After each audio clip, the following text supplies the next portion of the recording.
صباح الخير عليكم، عاملين ايه؟ صحي الصبح النهارده من الايام اللي بتعدي اللي مش عايزه اعمل فيها اي حاجه خالص، ولا اتمرن ولا اعمل اي حاجه ايا كانت. وده طبيعي جدا على فكره، كلنا بني ادمين، وخصوصا كمان لو النوم صعب يعني. فانا قررت ان انا انزل، وخصوصا ان انا عندي حاطه سيستم كده اللي هو فيه مواعيد معينه. فانا عندي ميعاد في الجيم، هروح اتمرن كلاس، فهروح اتمرن. لسه مخلصه حالا، مش عايزه اقول لكم يعني. طبعا في الاول كنت عماله ازق نفسي، بس جيت في الاخر اللي هو ايه ده، ايه الدوبامين اللي طلع فجاه ده، ايه الاحساس ده بجد، اللي هو لا خلاص. انا يعني الصبح ما كنتش عايزه اعمل اي حاجه، ومن شويه ليترالي من ساعه ما كنتش عايزه اعمل حاجه. دلوقتي لا، حاسه اني عايزه اعمل حاجات كتير جدا جدا. هالو برينز اجين. قبل التمرين حاجه، وبعد التمرين حاجه تانية خالص.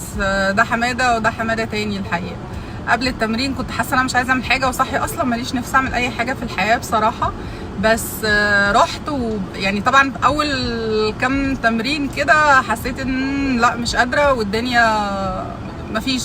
بس بعد شويه لقيت لا، طب يلا كمان، خلصنا. بعد ما خلصنا بقى حسيت ان انا الشخص اللي دخل ده تحس ان هو غسلوه كده من جوه وطلع بره. طبعا ده بيرجع للدوبامين. احنا لما بنلعب رياضه الدوبامين بيتظبط، او الليفل بتاعه بيتظبط، فبالتالي بنقدر نرجع للحاله العاديه اللي المفروض في انجاز وفي حركه وعندنا موتيفيشن وعندنا طاقه وعندنا مش عارف ايه. طبعا هي الفكره مش ان انا بعد الاكسرسايز كنت حاسه بايه، بس هي الفكره بالنسبه لي كانت، او التجربه هنا كانت في ايه، ان انا صاحيه مش عايزه اعمل حاجه. فانا لو سبت نفسي ان انا مش عايزه اعمل حاجه وقعدت، طب ما انا اريح النهارده، طب كده، فاليوم هيضيع وتاني يوم هيضيع ومش هعمل حاجه اطلاقا، وانا نفسيا مش هبقى مبسوطه، هيبقى فيه لو مود.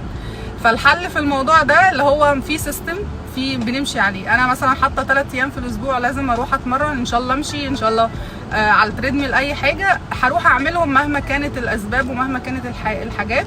وخلوا بالكم، لو حطينا نفسنا اولويه، جسمنا وصحتنا النفسيه لما نكبر اكبر هتبقى هي اولويتنا برضه.